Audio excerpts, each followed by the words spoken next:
Hi students, this is going to help you remember how to graph a quadratic function in intercept form. So what we see for our this intercept form, if we want just kind of a generic equation, there's some value a could be 1, a could be any number you want, and then it's x plus or minus something times x plus or minus something else. So we see that it's written as a product. And this is actually our intercept form. So what we want to find out is what are the x-intercepts? So let's think about a graph. If I have something right on the x-axis, what's the value of y? It's 0. No matter what, let's just say this is 10, 0, whatever it is. Okay?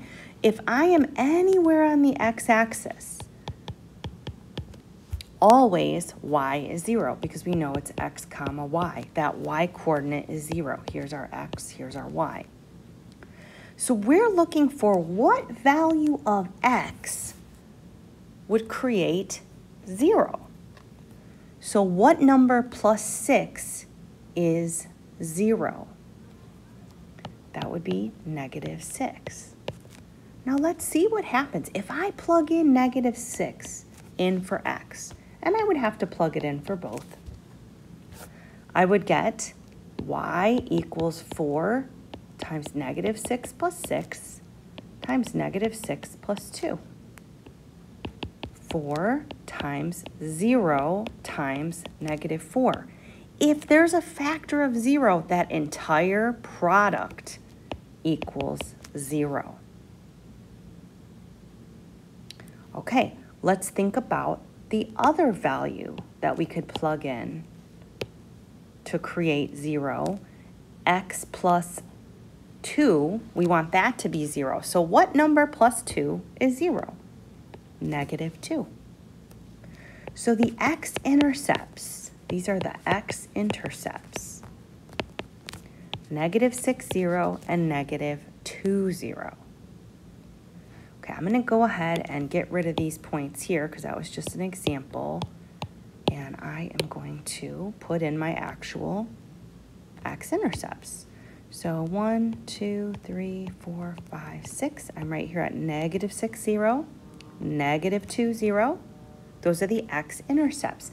Now, the symmetry line is always right in between. So in this case, it'll be right here. That's the symmetry line.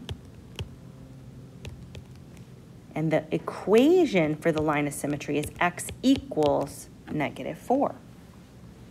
So now we know for the vertex that since the x is -4, it's going to be -4 something. The vertex must be on the line of symmetry. So how do we find the something?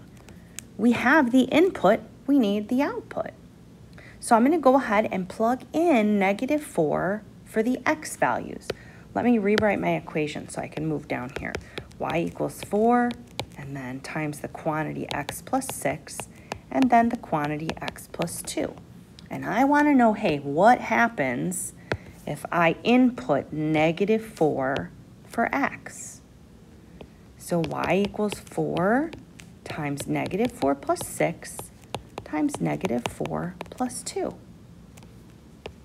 And I just do my order of operations. I do what's in the parentheses. I get 2 and -2. And now it's one big product. So I multiply 4 times 2 is 8, times -2 is -16.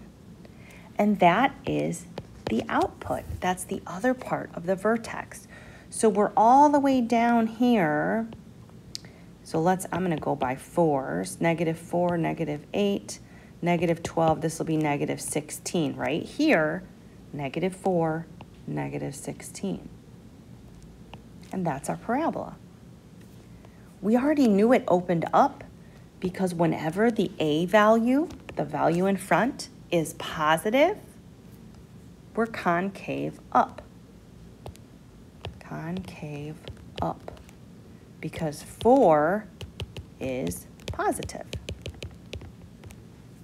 That's the a value is greater than 0. So if you're given an equation of a quadratic, also we know it's a quadratic because if you were to multiply it out, x times x is x squared. And for a quadratic, it has to be an x squared that's the highest exponent we want to see.